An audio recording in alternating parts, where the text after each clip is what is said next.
ಮನೇಲಿ ಕೂತ್ಕೊಂಡು ನೋಡ್ತಾರೋ ಮೇಡಮ್ಗಳಿಗೆ, ಆಫೀಸಲ್ಲಿ ಕೂತ್ಕೊಂಡು ನೋಡ್ತಾರೋ ಅಂಕಲ್ಗಳಿಗೆ, ಸ್ಕೂಲಲ್ಲಿ ಕಾಲೇಜಲ್ಲಿ ನೋಡ್ತಾರೋ ನನ್ನ ಪ್ರೀತಿಯ ಸ್ನೇಹಿತರಿಗೆ ನಮಸ್ಕರಿಸುತ್ತಾ ಇಂದಿನ ವಿಡಿಯೋ ನಾವು ಇವಾಗಲೇ ವೆಸ್ಟ್ ಬೆಂಗಾಲಲ್ಲಿದ್ದೀವಿ.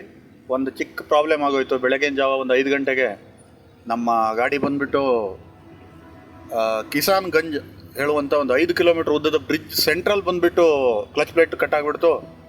ಸೊ ಇವಾಗ ನಾನು ಈಚರ್ ಕಂಪ್ನಿಗೆ ಕಾಲ್ ಮಾಡಿದ್ದೇನೆ. ಅವರು ಇನ್ನೇನು ಬರಬೇಕು, ಈಗಾಗಲೇ 8 ಗಂಟೆ ಆಗಿದೆ. ಸೊ ಈ ಒನ್ ವೇ ಆಗಿರೋದ್ರಿಂದ ಈ ಬ್ರಿಡ್ಜಲ್ಲಿ ಯಾವುದೇ ಗಾಡಿಗಳು ನಿಲ್ಲುವಾಗಿಲ್ಲ. ಅದೊಂದು ನಮಗೆ ಪ್ರಾಬ್ಲಮ್. ಈ ಪೊಲೀಸರು ಬಂದರೆ ಏನು ಹೇಳ್ತಾರೆ ಹೇಳುವಂಥದ್ದು. ಸೊ ಈಚರ್ ಅವ್ರು ಬಂದ ಮೇಲೆ ಅವ್ರ ಹತ್ರ ಕೇಳಬೇಕು. ಅದೇ ರೀತಿ ನಾನು ಈಚರ್ ಅವರು ಅಲ್ಲೇ ಒಂದು ಬ್ರ್ಯಾಂಚ್ ಇದೆ, ಅಲ್ಲಿ ಬ್ರ್ಯಾಂಚಿಗೆ ಹೋಗ್ಬಿಟ್ಟು ಮಾತಾಡಿದ್ದೀನಿ. ಅವರು ಕೂಡ ಬಂದರು. ಇವಾಗ ಬಂದುಬಿಟ್ಟು ಚೆಕ್ ಮಾಡ್ತಾ ಇದ್ದಾರೆ. ಅವ್ರು ಹೇಳಿದ್ರು ಕ್ಲಚ್ ಪ್ಲೇಟ್ ಹೋಯ್ತು ಅಂತ. ಸೊ ಈ ಕಡೆ ಹೋಗಬೇಕು ಅಂದರೆ 3 ಕಿಲೋಮೀಟ್ರ್ ನಡ್ಕೊಂಡು ಹೋಗಬೇಕು, ಆ ಕಡೆ ಹೋಗ್ಬೇಕು ಅಂತಂದರೆ 2 ಕಿಲೋಮೀಟ್ರ್ ನಡ್ಕೊಂಡು ಹೋಗಬೇಕು. ಸೆಂಟ್ರಲ್ಲಿ ಒಂದು ಟೀನೂ ಇಲ್ಲ, ಕಾಫಿನೂ ಇಲ್ಲ, ಅಥವಾ ಒಂದು ಚಿಕ್ಕ ಹೋಟೆಲೂ ಇಲ್ಲ. ಅದೊಂದು ಸಿಂಗಲ್ ಬ್ರಿಡ್ಜ್ ಆಗಿರೋದ್ರಿಂದ ಅಲ್ಲಿ ಯಾವುದೇ ಒಂದು ಪಾರ್ಕಿಂಗು ಕೂಡ ಇಲ್ಲ. ಸೊ ಇಲ್ಲೇ ರಿಪೇರಿ ಇಲ್ಲೇ ಮಾಡ್ತೀನಿ, ನಾವು ಮಾತಾಡ್ಕೊಳ್ತೀವಿ ಅಂತ ಹೇಳಿದರು. ಸೊ ಏನಾದ್ರು ನಮಗೆ ಹೊಟ್ಟೆ ಹಸಿತಾ ಇದೆ ಇವಾಗ. ಯಾಕಂತಂದರೆ ನೈಟು ಕೂಡ ನಮ್ಗೆ ಸರಿಯಾಗಿ ತಿನ್ನಲಿಕ್ಕಾಗಲಿಲ್ಲ. ನಾವು ಅಸ್ಸಾಮಿಂದ ಹೊರಟಿರೋದು. ಸೊ ಇಲ್ಲೇ ಅಡುಗೆ ಮಾಡೋಣ ಏನಾದರೂ ಅಂದ್ಕೊಂಡ್ಬಿಟ್ಟು ಮಾಡ್ತಾಯಿದ್ದೀವಿ. ಯಾರಾದರೂ ಪೊಲೀಸರು ಬಂದರೆ ನಿಮ್ಮಂಥವ್ರು ಯಾರೋ ಒಬ್ಬರು ಸಿಗ್ತಾರೆ, ನಿಮ್ಮಂಥವ್ರ ಸಹಕಾರ ಇದ್ದೇ ಇರುತ್ತಲ್ವ ಮಾತಾಡೋಕ್ಕೆ, ಲೋಕಲ್ ಅವರು. ಸೊ ಅದಕ್ಕೆ ಅಡುಗೆ ಸ್ಟಾರ್ಟ್ ಮಾಡ್ತಾಯಿದ್ದೀವಿ. ಏನೂ ಮಾಡೋದಿಲ್ಲ ಜಾಸ್ತಿ. ನಾವು ಎಲ್ಲ ಇದೆ ನಮ್ಮ ಹತ್ರ. ದಾಲ್ ಇದೆ, ವೆಜಿಟೇಬಲ್ಸ್ ಎಲ್ಲ ಇದೆ. ಒಂದು ರೈಸ್ ಮಾಡ್ತೀವಿ, ಮತ್ತು ಒಂದು ದಾಲ್ ಮಾಡಿಕೊಂಡು ಊಟ ಮಾಡೋಣ ಅಂದ್ಕೊಂಡು ಶುರು ಮಾಡಿದ್ದೀವಿ.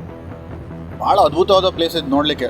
ಆಲ್ಮೋಸ್ಟ್ ನನಗೆ ಗೊತ್ತಿರೋ ಹಾಗೆ ಫಸ್ಟ್ ಟೈಮ್ ನಾವು ಬ್ರಿಡ್ಜಲ್ಲಿ ಬಂದುಬಿಟ್ಟು ಯೂಟ್ಯೂಬರ್ಸ್ ಬಂದುಬಿಟ್ಟು ಶೂಟ್ ಮಾಡಿರೋದು ಅಂದ್ಕೊಂಡಿದ್ದೀನಿ. ಕೆಳಗಡೆ ಒಂದು 50 ಅಡಿ ಕೆಳಗಡೆಗೆ ಬಂದು ನಿಮಗೆ ಕಿಸಾನ್ ಗಂಜ್ ರೈಲ್ವೆ ಸ್ಟೇಷನ್ ಸಿಗುತ್ತೆ. ಲೈಕ್ ವೆಜಿಟೇಬಲ್ಸ್ ಆಗಲಿ ಅಥವಾ ಆಯಿಲ್ ಆಗಲಿ. ಇವಾಗ ಒಂದು ಟ್ರೈನ್ ನೋಡಿರಬೇಕು, ಅಂಥದ್ದು ಟ್ರೈನ್ಗಳು ಮಾತ್ರ ಅಲ್ಲಿ ಬರುತ್ತೆ. ಪ್ಯಾಸೆಂಜರ್ ಟ್ರೈನ್ಗಳನ್ನ ನೋಡಿಲ್ಲ ಇನ್ನೂ. ಅಲ್ಲಿ ತುಂಬ ವೆಹಿಕಲ್ಲು ಓಡಾಡೋದ್ರಿಂದ ನಮ್ಗೆ ಶೂಟ್ ಮಾಡೋಕ್ಕಾಗ್ತಾಯಿಲ್ಲ ಜಾಸ್ತಿ. ಸೊ ಯಾವುದೋ ಟೈಮಲ್ಲಿ ಒಂದು 2 ನಿಮಿಷ ಗ್ಯಾಪಲ್ಲಿ ಬಂದುಬಿಟ್ಟು ಏನು ವೆಹಿಕಲ್ ಇರೋದಿಲ್ವೋ ಆ ಟೈಮಲ್ಲಿ ನಾನು ಶೂಟ್ ಮಾಡ್ತಾಯಿದ್ದೀವಿ. ನಮ್ಮ ಗಾಡಿನೂ ಕೂಡ ಆಲ್ಮೋಸ್ಟ್ ಅವರು ರೆಡಿ ಮಾಡ್ತಾಯಿದ್ದಾರೆ. ಕ್ಲಚ್ ಪ್ಲೇಟು ಹೋಗ್ಬಿಟ್ಟು ತೊಗೊಂಬಂದ್ವಿ. ಶೋರೂಮ್ ನೋಡಿರ್ತೀರಲ್ಲ, ಹೋಗ್ಬಿಟ್ಟು ನಾನು ಹೋಗಿದ್ದೆ, ತೊಗೊಂಬಂದ್ವಿ. ಇವಾಗ ಏನು ಅಡುಗೆ ಆಲ್ಮೋಸ್ಟ್ ಎಲ್ಲ ರೆಡಿ ಆಗಿದೆ. ತರಕಾರಿ ಎಲ್ಲ ಕಟ್ಟಾಗಿದೆ.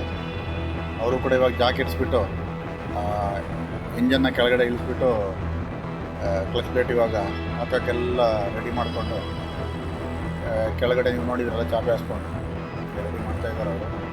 ಅದ್ರ ಮಧ್ಯದಲ್ಲಿ ನೋಡಿ ನಮ್ಮ ಕೋತಿ ಕುಡಿತ ಅಂದರೆ ಹಿಂಗೇನೆ ನಮ್ಮ ಸಾಹೇಬರು ಡ್ಯಾನ್ಸ್ ಮಾಡ್ತಾಯಿದ್ದಾರೆ. ಅವ್ರಿಗೊಂದು ಲೈಕ್ ಇರಲಿ ನಿಮ್ಮದು, ಹಾಗೆ ಸಬ್ಸ್ಕ್ರೈಬ್ ಮಾಡಿಬಿಡಿ. ನೆಕ್ಸ್ಟ್ ಟೈಮ್ ಬಂದುಬಿಟ್ಟು ಇನ್ನೂ ಜೋರಾಗಿ ಡ್ಯಾನ್ಸ್ ಮಾಡ್ತೀನಿ ನಾನೇ. ಈ ಥರ ಲಾರಿಗಳು ಏನು ವೆರೈಟಿ ಲಾರಿಗಳು ನೋಡಲಿಕ್ಕೆ ಸಿಗ್ತದೆ. ತುಂಬ ಸೌಂಡ್ ಆಗಿರೋದ್ರಿಂದ ನಾನು ಅಲ್ಲಿ ನಿಂತ್ಕೊಂಡು ಮಾತಾಡೋಕ್ಕಾಗಲಿಲ್ಲ. ನಮ್ಮ ಇದು ಏನು ಮೈಕು ಅಲ್ಲಿ ತುಂಬ ಮೈಕಿಗೆ ಡಿಸ್ಟರ್ಬೆನ್ಸ್ ಆಗ್ತಾಯಿತ್ತು. ಅದಕ್ಕೆ ವಾಯ್ಸ್ ಓವರ್ ಕೊಡ್ತಾಯಿದ್ದೀನಿ. ನೋಡಿದ್ರಲ್ಲ ಈಗೆಲ್ಲ ಮಸಾಲೆ ಪೌಡ್ರು ಆಲ್ಮೋಸ್ಟ್ ಡೈಲಿ ನೋಡ್ತಾ ಇದ್ದೀರಾ ನೀವು ನಮ್ಮ ಚಾನಲ್. ಅದೇ ಮಸಾಲೆ ಪೌಡ್ರನ್ನ ಹಾಕ್ಬಿಟ್ಟು ಮಸ್ತಾಗಿ ಬರುತ್ತೆ ಅದು. ಯಾಕೆಂದರೆ ನಾವೆಲ್ಲ ಯೂಸ್ ಮಾಡಿರೋದು ಆಲ್ಮೋಸ್ಟ್ ಎಲ್ಲ ತಮಿಳ್ನಾಡಿಂದ ತಂದಿರೋದಾಗಿತ್ತು. ಲಾಸ್ಟ್ ಟೈಮ್ ಹೋದಾಗ ತಮಿಳ್ನಾಡಿಂದ ಮಸಾಲೆ ಪುಡಿ ತಂದಿದ್ವಿ. ಟೇಸ್ಟ್ ಮಸ್ತಾಗಿರುತ್ತೆ.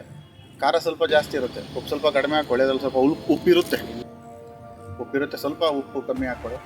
ಕೊತ್ತಂಬರಿ ಸೊಪ್ಪು ಹಾಕ್ತಿದ್ವಿ ನೋಡಿ, ಕಟ್ ಮಾಡಿಬಿಟ್ಟು. ಅದೇ ಇನ್ನೊಂದ್ಸರಿ ಟೇಸ್ಟ್ ಮಾಡಿ ನೋಡ್ತೀನಿ. ಸಖತ್ತಾಗಿ ಬಂದಿದೆ. ಮತ್ತೇನಂತಂದರೆ ಒಂಥರ ರೈಸಿಗೆ ಸಖತ್ತಾಗಿರುತ್ತೆ ಕಾಂಬಿನೇಷನ್. ಸೊ ಮುಂದೆ ಏನು ಮಾಡೋಣ ಅಂತಂದಾಗ ಒಂದು 4 ಗಂಟೆ ಆಗುತ್ತೆ ಅಂತಂದರು ಮೆಕ್ಯಾನಿಕು. ಬಟ್ ಅವರಿಗೂ ನಾವು ಊಟ ಹಾಕಲೇಬೇಕಲ್ವ. ಅವರು ಪಾಪ ಅವ್ರು ವ್ಯಾನಲ್ಲೇ ಬಂದಿದ್ದಾರೆ. ಸೊ ಆ ವ್ಯಾನ್ ತೊಗೊಂಡು ಹೋಗುವಾಗೂ ಇಲ್ಲ, ಸರ್ವಿಸ್ ಏನಿದೆ ಅದು. ಅದ್ರ ಮಧ್ಯದಲ್ಲಿ ಅವ್ರು ರಿಪೇರಿ ಮಾಡ್ಬೇಕಾದ್ರೆ ನಮಗೆ ಈ ಥರ ರ್ಯಾಂಪ್ ವಾಕು, ಕ್ಯಾಟ್ ವಾಕು, ಡ್ಯಾನ್ಸು ಮಾಡೋಣ, ನೀವು ಸ್ವಲ್ಪ ಖುಷಿ ಪಡಲಿ ಅಂದ್ಕೊಂಡು.